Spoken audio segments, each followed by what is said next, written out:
You're all very welcome back to the GAA Hour. We've had a break for a few months, but the club season, it's in absolutely full swing now at the minute.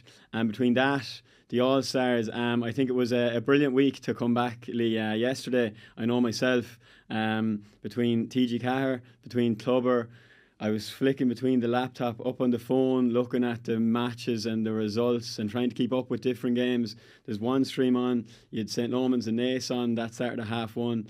Then you click on, you see Kilmacud are coming up against RD, St. Mary's up in RD. Then David Clifford is playing half an hour later. It's all happening at one time. Killadanyon are coming on against Clonlara. You're kind of balancing between the two games. It's hard to keep up with it, but it's a great weekend to come back, I think, for us. Yeah, it is. And it's one of them weekends where afterwards, on a Monday, going into work, you just want to talk about it and you want to dissect it and get into it. So it's just the perfect weekend to come back with a podcast. And this will be us now until the end of the club season. So loads to get stuck into. Can't wait. Absolutely, yeah. That's it. You have so much to talk about. I suppose we're going to start on Saturday with the Corofin and Ballina game. I know you were writing about this game yourself, Lee. I suppose the big kind of talking point at the end of it was that the Ballina manager, Niall, he kind of came out swinging after the game because these boys had shipped a lot of criticism after the Mayo final, and it obviously was a disappointing Mayo final. It was 6 points to 4.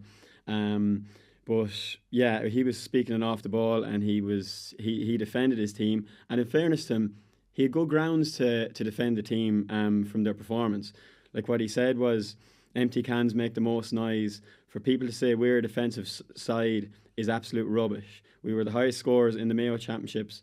The facts point to themselves. On the day we kicked some poor wides, he's talking about the Mayo final here, but it's criticism by some people who are getting paid a lot of money to stand on sidelines and make comments. They're not looking at the effort put in by amateurs on the pitch and on the sideline who are trying their best. In fairness, they did get a bit of criticism after that game. John Maughan on the commentary and, of course, Joe Bradley. Oh, yeah, and I think Pat Spillane did a big column on them as well. But do you know what? They're probably just a little bit unlucky because the thing with the club season is, and you know this yourself, we're kind of at a premium when it comes to like content to write about and to get stuck into. It's not like the inter-county season.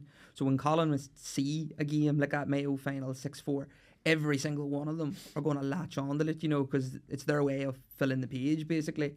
So they probably got more criticism than they would have done, you know, if it was maybe a county match or whatever, because it would have just been another game really quickly around the corner, a bigger game maybe to look forward to. But I thought they were excellent against Corofin, to be fair. Corofin, unbelievable. But the way they attacked the game and they showed a side to them that we weren't expecting. And like, if you're not from Mayo, you wouldn't have got to watch a lot of Ballina this year.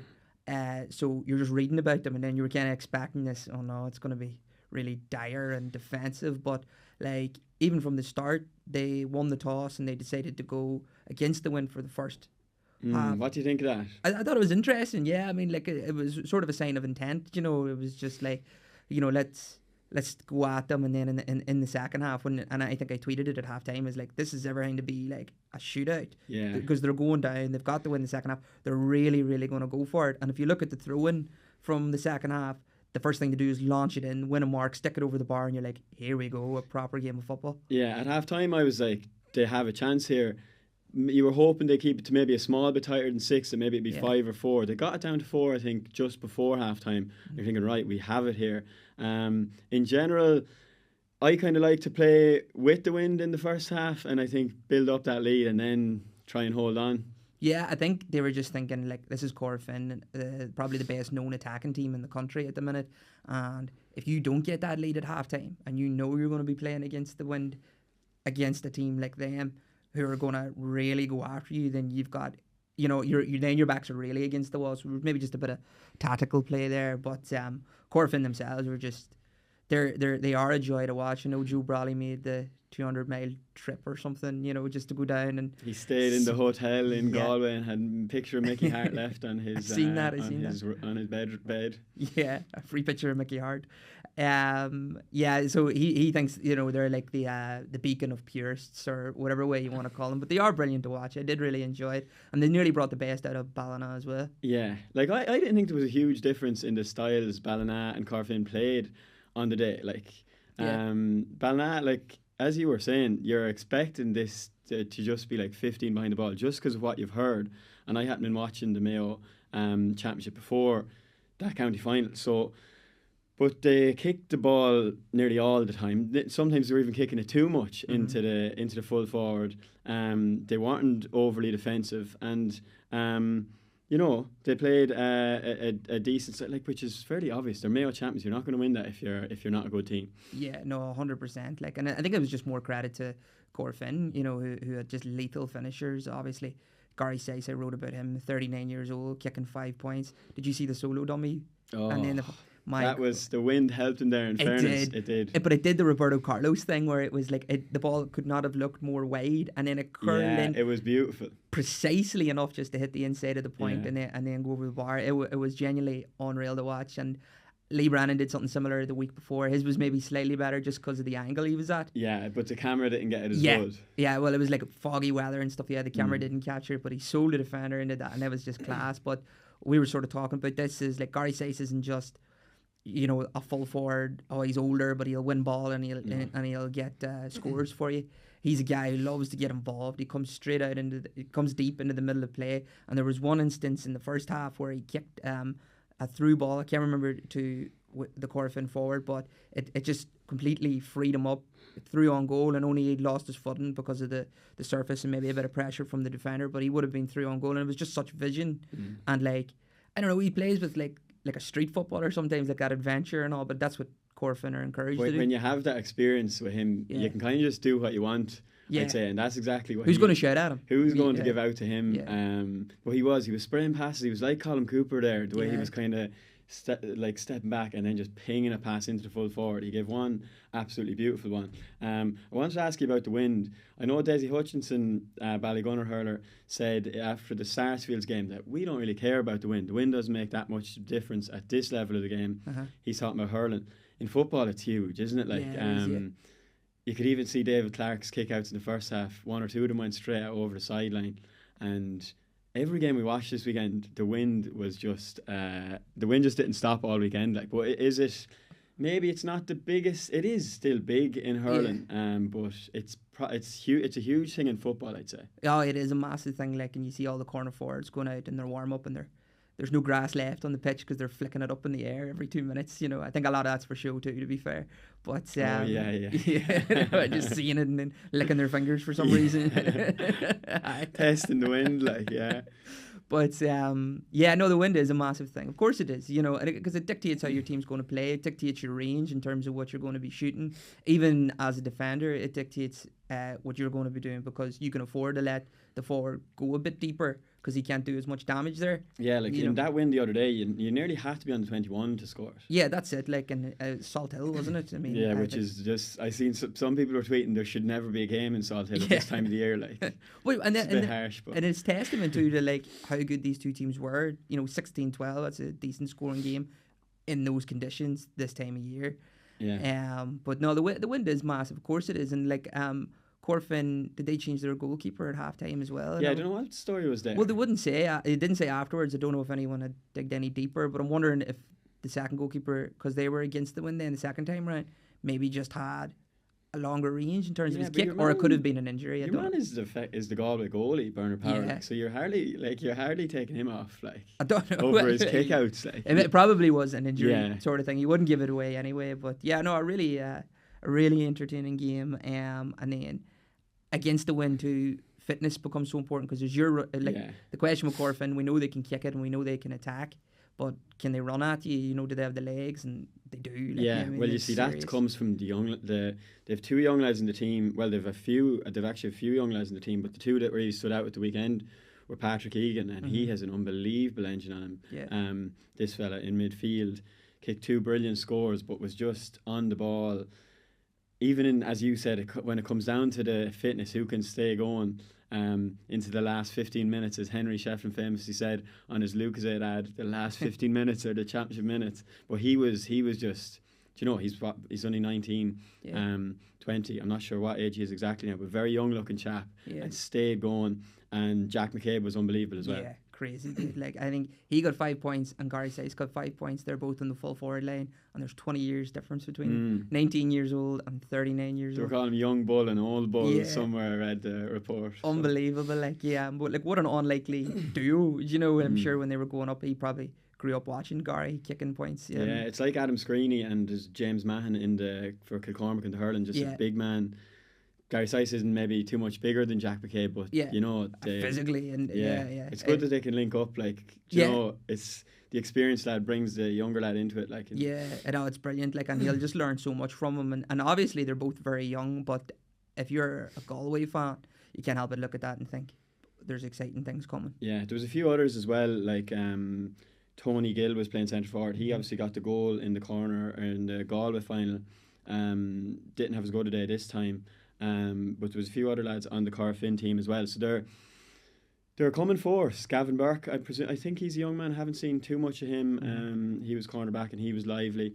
But Corofin they could be a common team, like, well, not a common team, but like a team who have as good a chance as anyone. Like Dylan McHugh is the captain, kicked 2 huge points when they were kind of coming under pressure. I thought, like they were missing Kieran Malloy. McHugh was going brilliant. So. They probably have as good a chance as anyone now. Going forward. Like, it wasn't that long ago, you know, they'd won 3 in a row before COVID. Then the COVID season happened and there was no provincial championships, and then it was Kilcoo and then Crokes last year, I think is the order of it. But like, a lot of that team are still there, and they've got this injection of youth coming through. So you've got a brilliant plan there. You know, so many teams, they have a bit of a golden generation, and the fall off is just so massive. But you know, if you can just keep that sort of conveyor belt running, and if you can mix and match and get that blend right, which they look like they're doing, they're in with as good a shot as anyone. Well, they definitely are, Lee. I think they won a minor. I'm not sure it was this year or last year. They're 4 adult teams. Their intermediate team relegated Kilcarn Clonberne this year, Shane Walsh's club. So they were delighted about that. I know there was like in the middle of the year, it was Egan and McCabe, or some of these young lads were involved with the intermediate team, and you know, they were called up to the senior team by Kevin Johnson, who in fairness, he's had some start to his managerial career as well. Sligo man, one with Tourlestrane and one with Ballintubber and Mayo, and now is doing so well with Corofin. So I know you'll have Glen up there. Kilmacud are obviously going to be up there. Kilmacud, Naas would be thereabouts. I'd have them right up there. Corofin at the top. I'd have them actually as favourites. You've Corofin as favourites? Yeah. It's a big call. You've been listening to a lot of Joe Brawley. Yeah, too much. Who would you have? I think my basis is like Kilmacud Crokes will have the confidence of winning it last year, and that's like a dangerous place to be. A team as good as them, so dominant as them. And you got to remember, last year they didn't have Paul Mannion for most of the championship, and they got him back just in time for the final. And even then, it was half of Paul Mannion, you know, because he's just back from a really serious injury. So they have him in full flow this time around, so he'll be really dangerous. But I also think Glen were a whisker away of winning it, and that was without Kieran McFall, who is arguably their best player. So now he's back in the mix. They have that sort of experience and confidence of winning an Ulster title last year and pushing on again this year. And there's a bit of a theme of the team who lost the final goes on to win it the following year. Like Kilcoo did that, and then Kilmacud Crokes did that themselves, and Glen lost the final last year. So that's why I'd have them maybe just maybe. Glen, yeah. Probably just they were a little bit disappointing the last against Cargan. Maybe Cargan are a good team. They beat Dave Connell the year before. So that'll obviously be... They're at the Ulster final now, Glen and Scottstown, isn't it? No, this is semi-finals. Yeah, okay. Glen play Niamh Connell and Trillick play Scottstown. Yeah. So none of them teams are going to be easy beating either. No. And like, you think of someone like Niamh Connell and Scottstown, the way they won their games in the quarterfinals. Stand to them. You know, like last minute stuff, real heroics. Like, you know, you can't help but do things like that and think, well, this is our story, this is our day. Exactly. Like in Scottstown, like sure, they have some amount of Monaghan players. Like you know, the core of their team is they've Began, the Hugheses, Conor McCarthy, like Jack McCarthy, literally the best players in Monaghan. Like so, they'll have every chance too. Maybe putting Corofin up the top, it was being a bit writing off the Ulster teams a bit soon. But look, you're here to remind me about that. Naas and St. Lomans. This was the first match I was watching yesterday. So this was at 1:30 as you're sitting down for a big day of GAA. I knew the hurling was coming up at 2, so it was ideal to have this one starting at 1:30 and got it up on on Clubber. Kilmacud and Ardee was on at the same time, but I kind of fancied Naas and St. Norman's to be a better game. In my predictions for the weekend, I actually tipped St. Norman's. I thought that they were, kind of building and coming, and like they obviously have that heartache. You remember that game they lost to Moorfield? They were 5 up going into injury time in the Leinster final. I thought this was going to be their year to, I suppose, make the breakthrough there and win that Leinster title. And they started off, they had the wind in fairness, so it does make such a huge difference. But they did start off very well and were leading by 3 points at half time. Had kicked some lovely ones. Ronan O'Toole was kind of dictating the play, just fresh from being an All-Star nomination at the weekend. He was centre forward, just kind of pulling the strings, kind of a bit similar to Gary Sice, the way he'd be, picking passes into the full forward line. And in there you had Shane Dempsey, who was on fire in the first half. He kicked 2 unbelievable points, and then a brilliant goal just before half time. So they went in 3 points up, and Naas had the wind, and Naas actually from half time to the end of extra time, St. Norman's didn't score again from play. Yeah, they got 3 more frees in the game. Missed a lot more frees too, but it was Naas's legs that won it. Yeah, and very professional outfit now. Naas reminded me a little of Glen in the sense that it was such a big thing for them to win their county. They went maybe was it 30 years or something before they'd won it 2 years ago. Yeah, they've 3 in a row done that. No, they've 3 in a row done it, and that's very like Glen had never won it in Derry, and now they're 3 in a row, and like now they just got a real confidence about them and a real assurance at that level. The Glen have obviously went one further in the provincial championship. I think Naas haven't won Leinster yet, but they know they belong there at least, and they have history there and familiarity there. And they weren't panicking at half time, like as you say, and they just had to tweak things, and they knew that they could rely on like their fitness. And then when you've got Dark Irwin up front as well, yeah, I mean you're always going to be in the show. Was it like 170 finished with? Yeah, 1-6 from play. And for some reason he wasn't named on their team to start the game. Maybe he had a small injury concern coming in. But anytime I've seen him, he's just an unbelievable player. A brilliant man to take a score off the left foot. Very strong as well, has speed. He has it all really, Corwin, and he was unbelievable. I suppose I did say that was the Naas's legs. Like I wouldn't say that Lomans weren't as fit as Naas or anything like that, but just they kind of they ran out of steam a small bit. And I suppose when Corwin got that goal in extra time, like that was an unbelievable goal, wasn't it? Like and a great one. You love to see it. Like there's still a place for the long ball in, and like when you have a man like him in there, just let it in, and the finish. I love that when a lad gets the ball and hits it quick, and hits it low along the ground. Brilliant finish. Brilliant. Love that Route 1 football. Especially, but that's Route 1 football at a T, because he catches it from a ball in, or a lovely ball in, turns, barely takes a step before he unleashes it. So like within seconds, you're St. Lomans. The ball looks to be in a position where it's not going to cause you much danger, and then it's in the back of your net. It must be such a blow to take for them, and Naas just were able to really build on that. Then they're they're fantastic. I'm looking forward to see how they'll fare out against Kilmacud Crokes. Exactly. There was 2. David Goff was reffing that one, and there was a controversial one he gave. I suppose he's done this before. He Owen Dial on the opposite side. He'd know all about it because Goff actually sent him off. Gave him a second yellow for not wearing his gum shield. That was about 4 years ago. Ronan O'Toole got booked in this one for not wearing his gum shield. He pulled it out of his sock and threw it in then within seconds. There's another kind of a controversial one as well. It was the Lomans centre back, David Whelan. He was down injured with a knee injury, and I suppose I remember in the hurling semi-final this year, we were giving out about Nicky Quaid and the ref for stopping the game.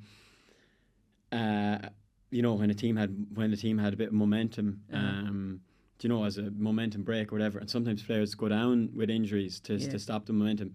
David Whelan went down, and Goff obviously thought that he was putting it on, but Whelan was down holding his knee, and the St. Lomans physio was in with him. And Goff ordered him off the field, and the St. Lomans physio was bulling, like he was, as he was making his way off, you could see him on the camera, he was roaring at Goff and giving out to him. And then Goff goes over to your man, and he's kind of like, will you get up, like, we're play on, like. But Whelan was in serious bother, and he was like, man, my knee is actually in trouble here, and eventually got off it to stop the game and bring the physio back on then. So it was just a funny moment, like, and then the crowd. But I don't know, it was both set of fans, but definitely the St. Lomans fans, they were like, "Whoa, hey!" Yeah. Just it's a brave move from a referee to like assume that you're making the most of an injury, you know, and then like you have to go off, like, yeah. To get that wrong, I'd say he's like, oh, never again. But then he's a man. At least he made it. At least he made it right, and you know, did it. Oh yeah. Like, Didn't make him suffer for it. The gum shield one's interesting as well, because it's like some referees just have their thing, don't they? Like a little weird thing that they're obsessed with. I was saying this. We all know it when you're playing, but when I managed these Belfast ladies team, I noticed it a lot more, because you just think every decision goes against you. But as you get to know the referees in the division, each of them had like a little peculiar thing. There was one referee who's just obsessed with steps. So like you knew going into that is like, girls, take your solos and your bounces, even when you feel like you nearly don't need to, because it's better than giving away a free kick in a dangerous position. And then there was another ref, and he really did my head in. I needed to make a sub quickly. Maybe it was late on in the game, and I'd written down the number and the last names of the two girls. And then she ran on to give it to him. And then next thing, she came back with me, and the referee was like making a gesture. I had to write their full names. And I was just like, oh, you're killing me now here today. But they're doing it, I suppose they're thinking in their heads, literally to the letter of the law. And it's just very David Goff, isn't it? Like, do footballers, like, do you wear your gum shield matches? Or do you see many lads or team throwing them in the sock? Like, because it does happen. Most of them, I'd say, throw them in their sock at our level. I do wear a gum shield, but then I got my top 4 knocked out. So that was very expensive to get fixed. Yeah, playing football, yeah. Not wearing the gum shield? Yeah, not wearing it. I was only 18, so it wasn't mandatory back then. That's how old I am. Right. I was going to say, well. Yeah, you deserved it, yeah. So I actually wore gum shields before they were mandatory, because then after that I was like, I'm never going through that again. It was awful. Yeah, but a lot of lads do throw them in the sack. Yeah, no, 100%. Some of them don't even bring them with them. It's just got that stage, especially the old hands that like they didn't have to play that rule before and they don't want to now. And it's like, if you're playing like junior intermediate level, they maybe just think the referee's not going to touch them on it. And more often than not, the referees don't bring it up unless you mouth back at them. And then they do that thing where it's like, wait a minute, do you not have your mouth guard in? You're like, oh, yeah, no, just to get you, like, yeah, even if you've got a good point. It's like when you argue with your girlfriend and you've got a good point, but they bring up something, from the past. Are they that uncomfortable, the gum shields? Like, I never used to them, like, as a boxer though. Yeah, with boxing, they've never bothered me. The gum shields, like, I got a good, decent one that's like fitted. I don't really see what the big deal is. You see some guys like having their gum shields, or they're like kind of have them half hanging out of their mouth, like, how is this? Like, I suppose if you're a real shouter on the pitch, like, you love barking. Yeah, that's true. You don't sound right with the gum shield. Like. Yeah, it's a bit weird with the gum shield, so they're always taking them in and out for that. And then taking them in and out's nearly the bit that like causes you to be out of breath, because if your heart rate's like flying, and then you're taking it out, and you're taking that little second to sort yourself and then get it in again. And then I'd say it's maybe more in your head than anything. But it's a funny one as well. I seen it. I think it was Sam McCartan, the St. Lomans centre forward, just had the gloves in the back of his shorts, like, for a lot of the game. Like, what's the story there? That's a great question. I have no idea. I'm just terrified of losing them. I'm not county level. No one's giving me gloves for free. They're expensive. I am not putting them in the back of my shorts. I don't know. Just leave them on the sub bench if it's a dry day. I think it'd be distracting, like, having them there in the back of your shorts. Like. Never, sure. And then someone will just pull them, or I don't know. That's people with too much money, or they've got a sponsorship, too many shorts or too many gloves. Yeah. Maybe they're doing a favour. They don't want to wear the gloves, but they're trying to plug a mate's company. But or they something. won't wear them in their hands, no. It's not doing a great job. So Naas and Kilmacud in the final in 2 weeks. By the sounds of you're giving Naas a chance. Yeah, you got to give them a chance. They obviously have a chance. Yeah, you got to give them a chance, especially because they're not just the new boys of this level anymore. Like I said, they have experience at Leinster, and they've got hurt there as well, and but also the confidence of knowing that they belong. So they'll go in it with confidence. Kilmacud Crokes just have a bit of an aura about them at the minute, as you would, being All-Ireland champions. But they've been there and thereabouts in the last few years. They were in the final the year before that as well. They're going for 3 in a row in Leinster. Yeah, exactly. So if they win it, they're joint on the top of the Roll of Honour with Vincent's and Portlaoise with 7. So probably a big one for them. That's it. Yeah. So I mean, you still gotta just say the champions are probably going to be the favourites, but I'd definitely say Naas have. Yeah, Naas are a team who are on the crest of a wave, because their hurlers are in the Leinster semi-final. next weekend against the Fina as well. Three of them are dual players. Brian Byrne, he was playing yesterday. James Burke and young Dara Gearan, who won an All-Ireland under 20 with Kildare last year. So that club is just on the crest of a wave right now. While we're talking about Leinster football, we'll go on to Kilmacud. As we were saying, the wind was huge and they were 10 points up at half time, and Paul Mannion's on fire. He had 4 unbelievable points. They're up on Clubber.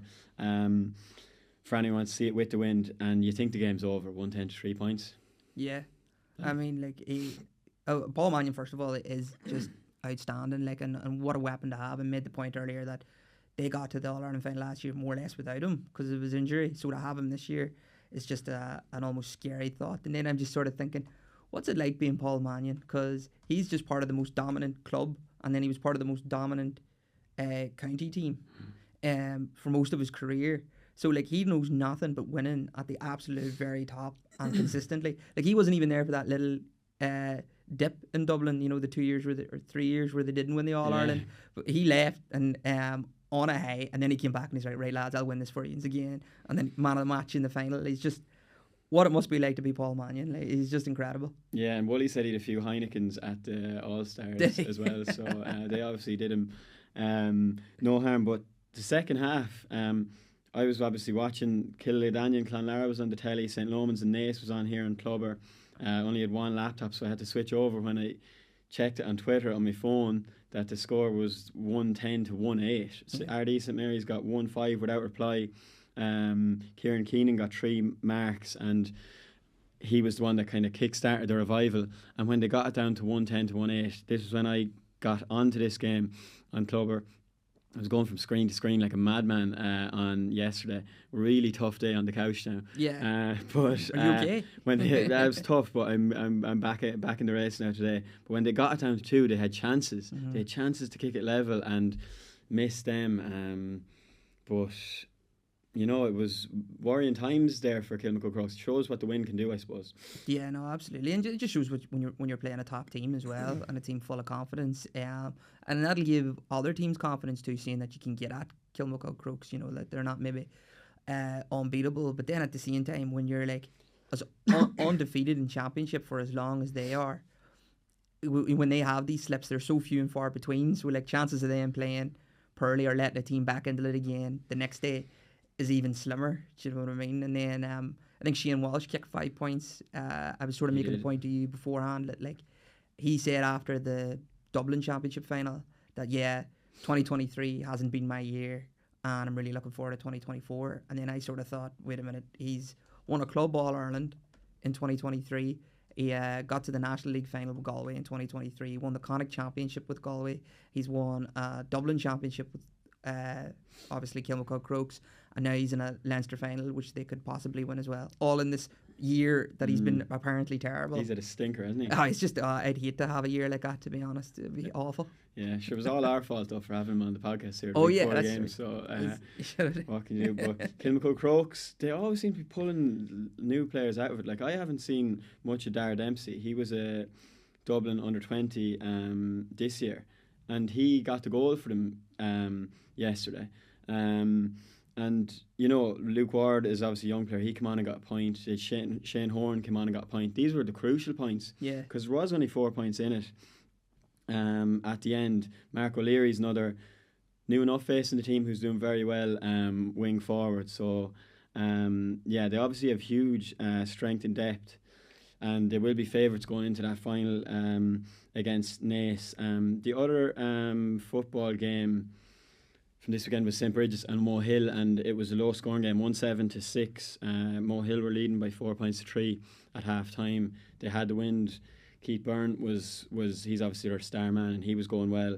He kicked 3 from play and a free, but Bridget's got the goal and won it then. So judging by that, they'll be up against Corofin in the Connacht final. No, it will be. I think it's 10 years on since they won the Club All-Ireland final. Yeah. St. Bridget's, but I'm not too sure if many survivors in that team, if any.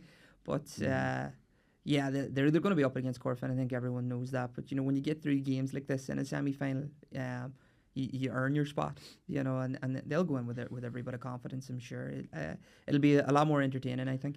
Yeah, well, especially a traditional club like them, like when you have an All-Ireland club, you're just going to have that confidence. So they will be confident going into it. Yeah, so we're going to take a short little, or you know what? No, we won't take a break. We'll talk a little bit about the Gaelic Football All-Stars while we're talking about Gaelic football, because Robbie Brennan brought it up when he said, listen, I am biased, of course, but Paul Manley, something I should have got an All-Star without a shadow of a doubt. I won't say it was a joke, but it was a bit of a strange one that he didn't get it. But I don't think it will bother him too much. I think he's happy enough to come down and do his business today. He obviously missed the Dublin team holiday, I think, as well. Robbie Brennan said. I think they're just gone in the last few days. So he said he's probably a bit more peeved off with that, more than anything else. That was from the Irish Examiner. So, yeah, the All-Star team, talk to me. Well, poor Paul Mannion, in fairness, he's probably. I was trying to look at it. Like, I mean, I wonder how many people won Man of the Match in an All-Ireland final and didn't get an All-Star. I'd say, you know, is he the only one? There's probably a few. It probably is. Yeah.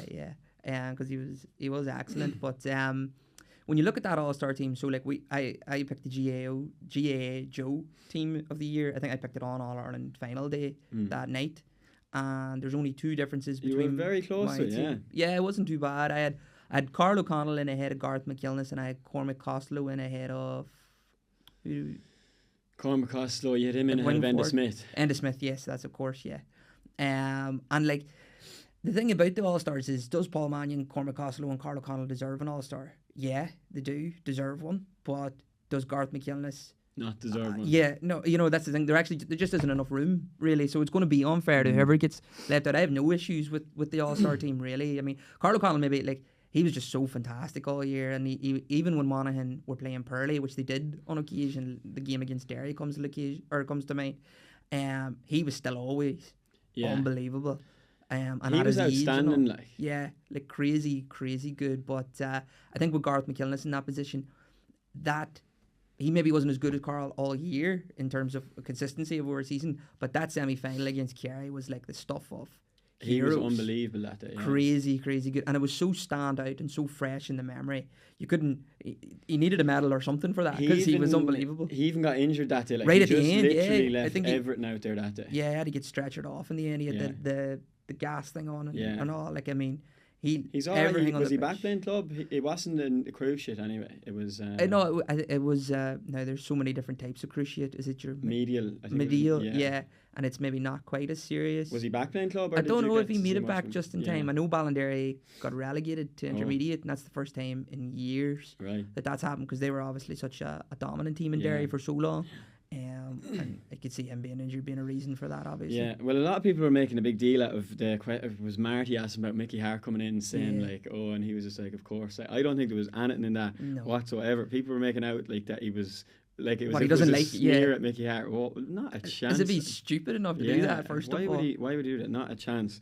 A lot of people like to jump on these small little clips. Again, that's what I mean when I say it's the off season, and writers and journalists and stuff, they've so little to write about that they'll have to, like, those damn journalists. You know, I hate them. I can only think of one or two good ones, but they're not sitting here. No, definitely. No, then none. I can't think of any. But yeah, it's a funny one with the All-Stars. It's often said that if you don't make it to the business end, then you're in trouble and you're not going to make the team. Enda Smith didn't make it to the business end. He didn't make it to a quarter-final, actually. They were beaten by Cork. And on the other hand, Cormac Costello made it to the final. But the trouble for Cormac Costello was that he had a bad final. Yeah. But he was Player of the Year nominee going into that. Yeah, exactly. But he's punished for having a bad final. Yeah. Like, the argument with the hurling is that there was nobody outside of the semi-finals got an All-Star.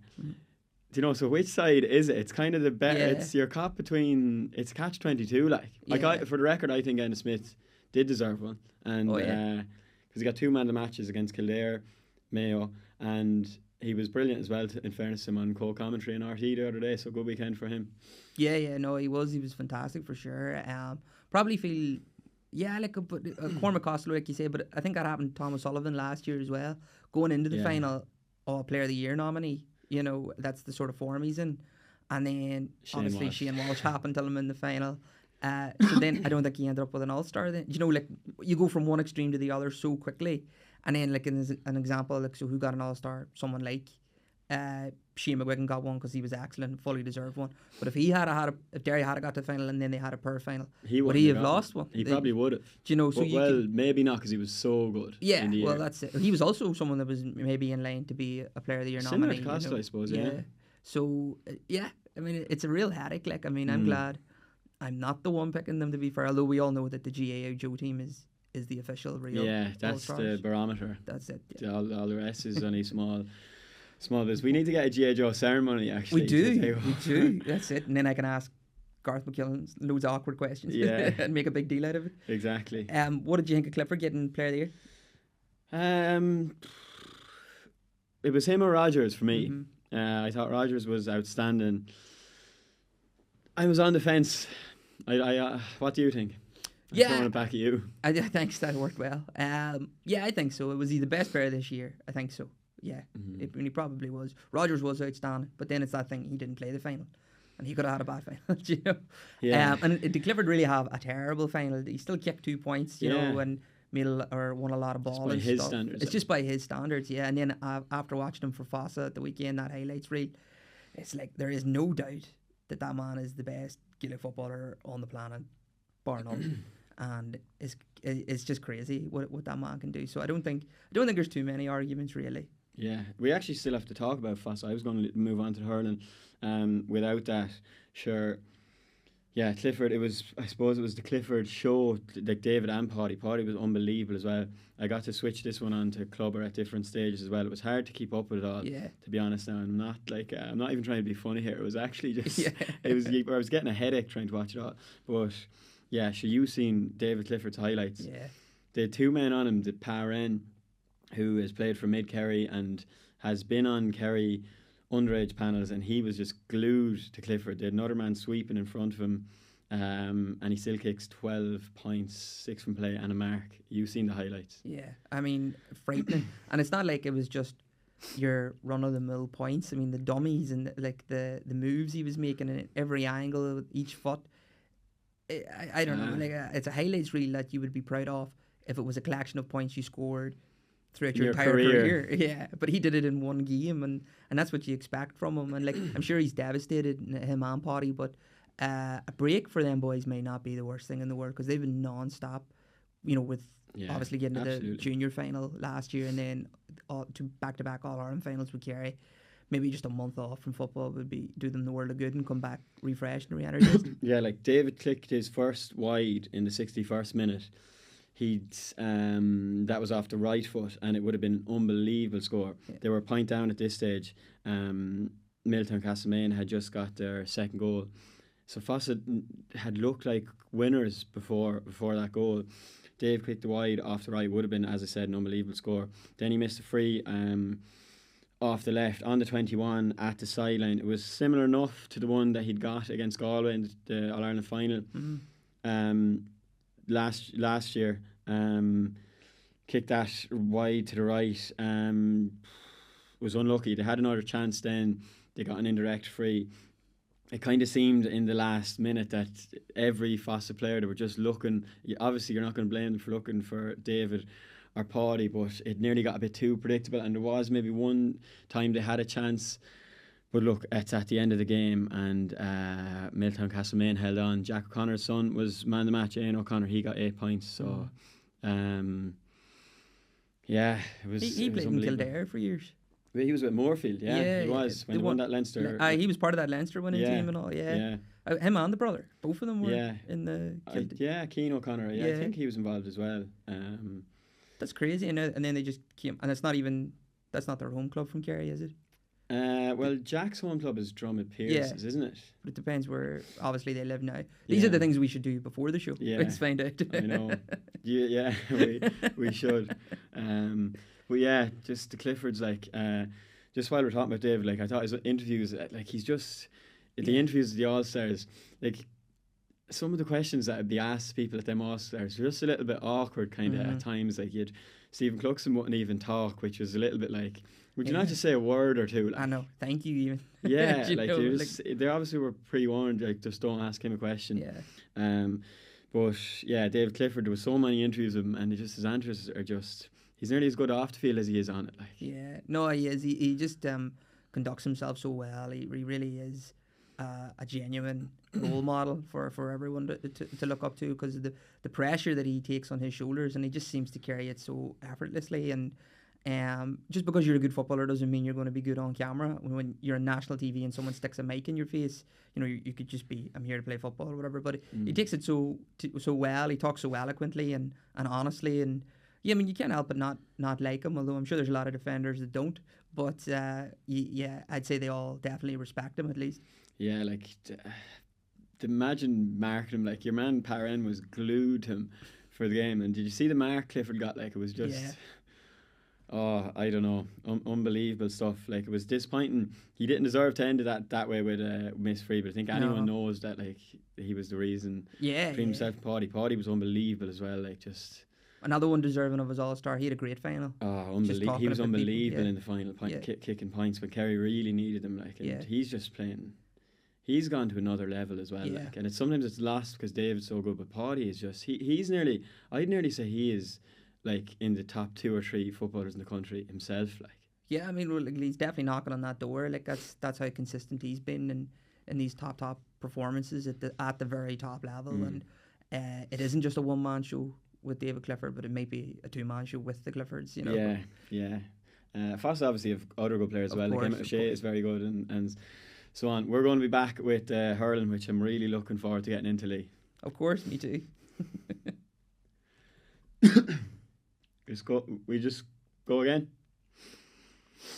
Okay, so Kildanian and Clonlara was this was edge of the seat stuff. Like, I had St. Lomans and Naas on, and for the first few minutes of the game, I was still watching, because you know when you're engrossed in one game, you just stick with it. But the hurling soon took over. An unbelievable game. Obviously, it was the 2 red cards had huge bearings on the game. Kildanian had a slow start. Clonlara were going very well. John Conlon was doing his thing, freshman winning his All-Star. But Dan O'Mara got a goal that brought Kildanian back into the game, and it was tight going in at half-time. Clonlara maybe 2 points up, but they had the wind. And then Kildanian, Dan O'Mara was sent off 5 minutes after half-time. You seen this when it was the dig into the crown jewels. Like, it wasn't pretty, and it was a good spot for the linesman because it happened very quick. I don't think he could have any excuses about that. No, but he obviously thought he was going to get away with it because it was such a dunt. Yeah. You know, really. Yeah. He thought he was being subtle anyway, but how subtle can you be when you're hitting someone there? Exactly. The second one, Kildanian would have more grounds for complaint. I'd say it was kind of a blind pull from Sean Hayes. He kind of lost the ball and kind of swung with his body as his momentum was taking him. Yeah. But he still did catch a man on the heel. It's one of them. Manager wasn't happy with it, but you're probably looking at it even more though because you've already got a man sent off. Do you know, if that was the only red card? Yeah, you feel you were hard done by, like. Yeah. So you just sort of, you can't help but have 2 men sent off, even if they were technically deserved. That something's against you. Yeah. Like the Hayes one, I'd be on the fence about that. I think maybe he was a small. But look, I don't think there was too much intent, but he still did hit a lad. Do you know, it was a striking offence, I suppose. By the letter of the law. But yeah, Kildanian were 2 men down with 47 minutes gone. And you're thinking, like, the game is over. Like, because Clonlara were in the driving seat at that stage. They had probably done more of the hurling. But Kildanian they're an unbelievable team to work the ball through the lines. And they needed to be. When you're down to 13 men, you can't afford to hit the ball away. Yeah. But if there's any team who can manage that, it's Kildanian because they're so composed. I put a video up on my Twitter of the score Alan Flynn got to put them 1 up. There was 2 minutes left in the game. Like, this is an incredible score. Like, you've seen it there. There was 9 passes in it, 5 hand passes. Clonlara, the lads with 2 extra men here, and Kildanian are making it look like it's the other way around. And Alan Flynn took it over. Like, that was just an incredible score. In those circumstances, you're 2 down. Yeah. It's the game is level. It's in the melting pot, and this near the end of the game, like the composure there was unbelievable, I thought. Yeah, it's incredible, and then it's just accentuated by the fact that the two less men on the pitch, but they looked like they had more, and they looked like there was loads of space. They were somehow making better advantage of it than the opposition were. That's just what they do. Like it's like nearly a football team just doing it, working it so well. Yeah, and even switching the play and how they did. They just know where the space is and then go and attack. And then I was going to ask you even how does a red card really look in hurling in terms of like what's the team that's now got the numerical advantage do? Because in football, more often than not, a player just becomes a sweeper or it becomes two sweepers. You might as well shore up the defence while you still got your attack going.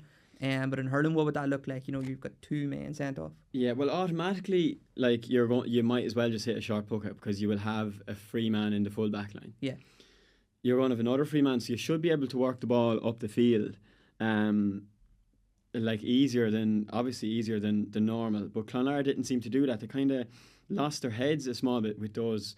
Sometimes it does. The red card gets into your head, and that's what John Conlon said after the game, that it can go either way, but they did. They'll be disappointed with how they played in those 15 minutes because Killannon completely took over the game.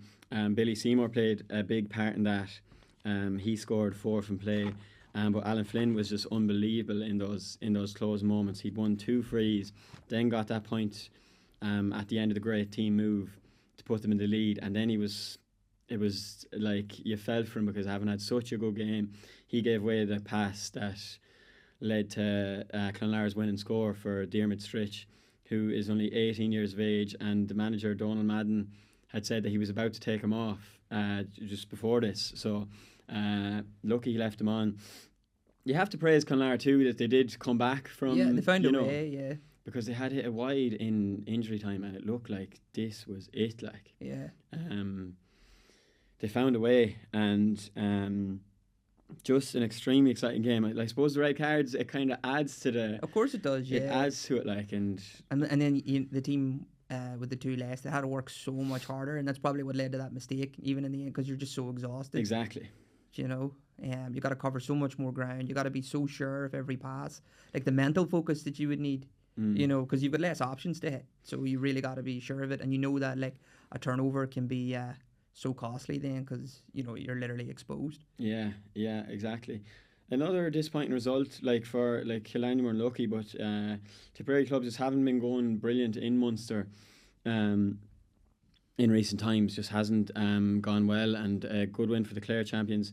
They're going to be up against Ballygunner, so they will be up against it. Ballygunner are going for 3 in a row, so the Ballygunner and the Pearshie game, it was kind of billed as the big one of the day, and it was at 4 o'clock, but it just couldn't live up to Clonlara and Kildanyon.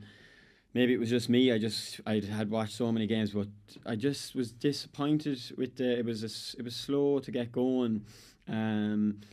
Just a bit dead for some reason. It always feels that way, that when the first game is just so exciting. Usually we say it's because it's a football game and like it's never going to live up to hurling. That's what we always say. But down in your end, and when I think the best example of that, or the example that always comes to my head, and I know because I was working, I think you were at it. Armagh, Galway. That All-Ireland quarter-final, that was an absolute barnstormer.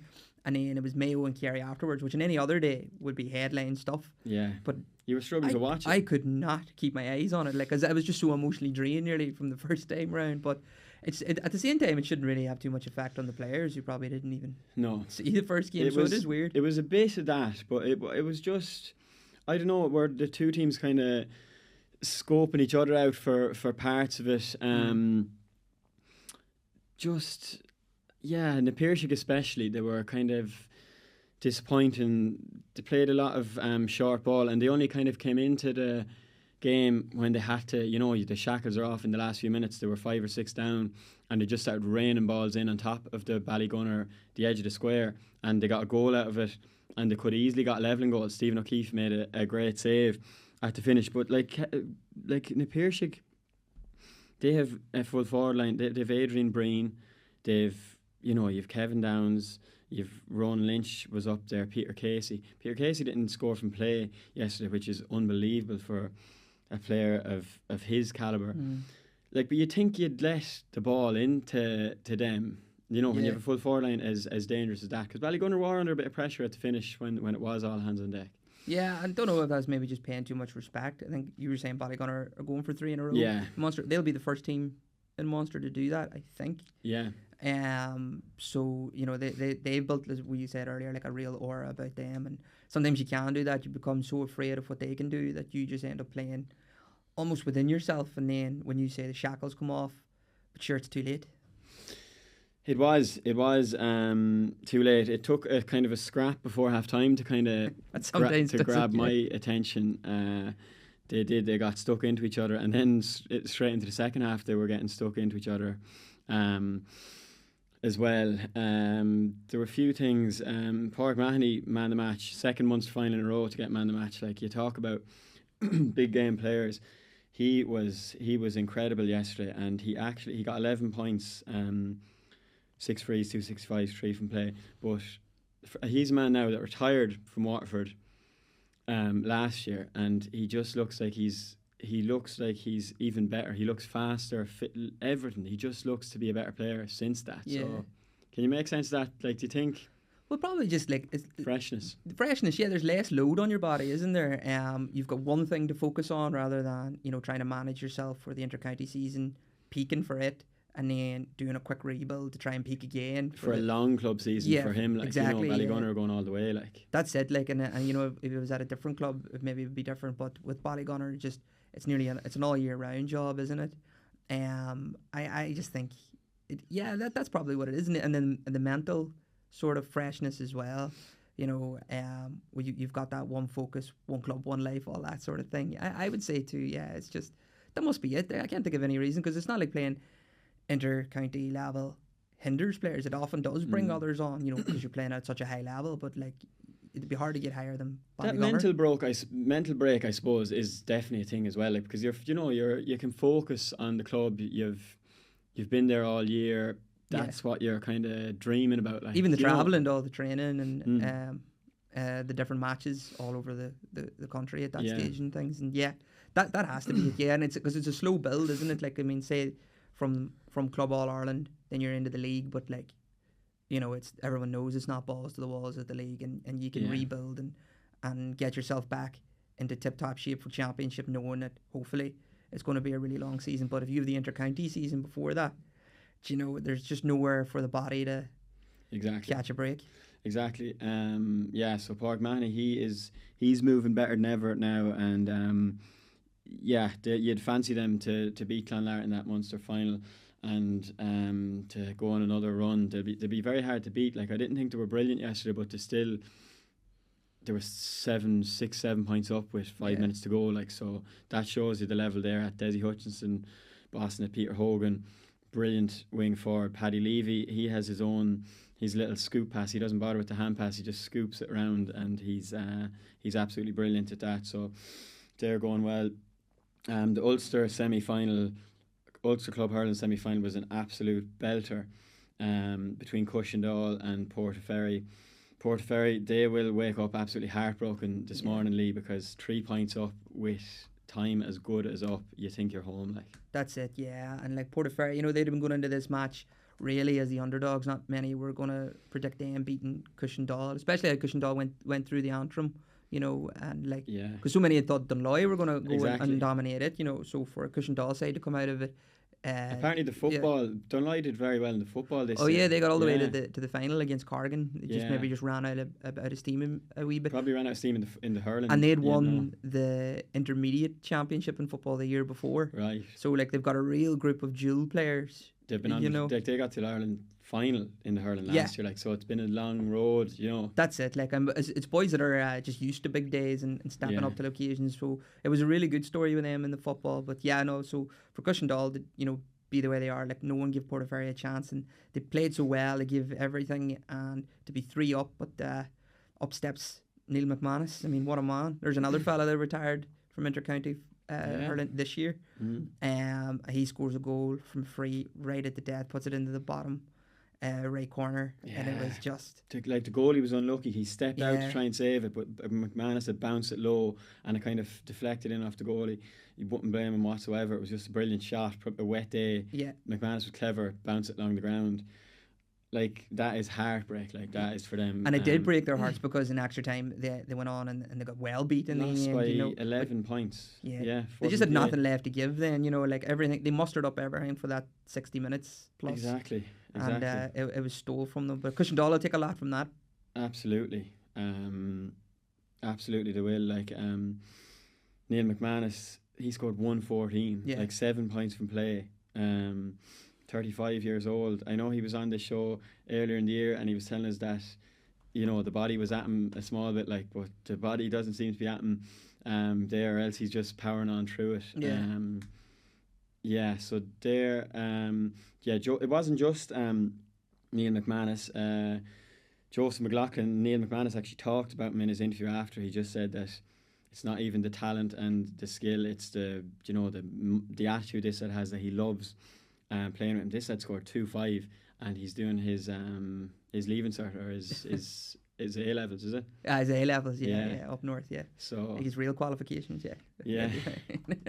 So that's some going, isn't it, to be having 2-5 and you're in your leaving cert? Yeah, I'd say he was rushed straight home, sat to the kitchen table, get revised. Do your homework. Yeah. Yeah, well, they have Slot Neil coming up in the Ulster final, so that'll be a brilliant game. Both Cushendall and Slot Neil are teams who have made huge impacts on All Ireland Club Championships. Slot Neil was twice. They had a good game against the Pearshie, but they nearly had Ballyhale one day. I think that was up in Belfast. Mm-hmm. Cushendall had got to an All Ireland Club final before, so in recent years. So that's going to be a great game, and they'll be players when it comes down to the All Ireland Club series. Just the last thing we will mention is the disappointment with the announcement from the GAA Central Competitions Control Committee during the week, where they recommended that any hurling county with fewer than 5 adult teams should compete in just the Lowry Maher Cup from 2025 onwards. So they're taking away the league. So that's for Cavan, Fermanagh, Leitrim, Longford and Louth if it's passed. So this would be very disappointing. Like they're saying that the money that they're going to save, and it is a substantial amount of money, that they're going to plough it into hurling, to develop in hurling, at the grassroots, I suppose, as they say. But like, that is like, why are you punishing, number one, like, why are you punishing the players that are currently playing? Yeah. Why are you punishing them to build for the future? Like, why do you take it out on them? Like, for young players, are they going to be inspired looking at their flagship team and they're not allowed to play in a league? Yeah. Like, how is that anyway to go about?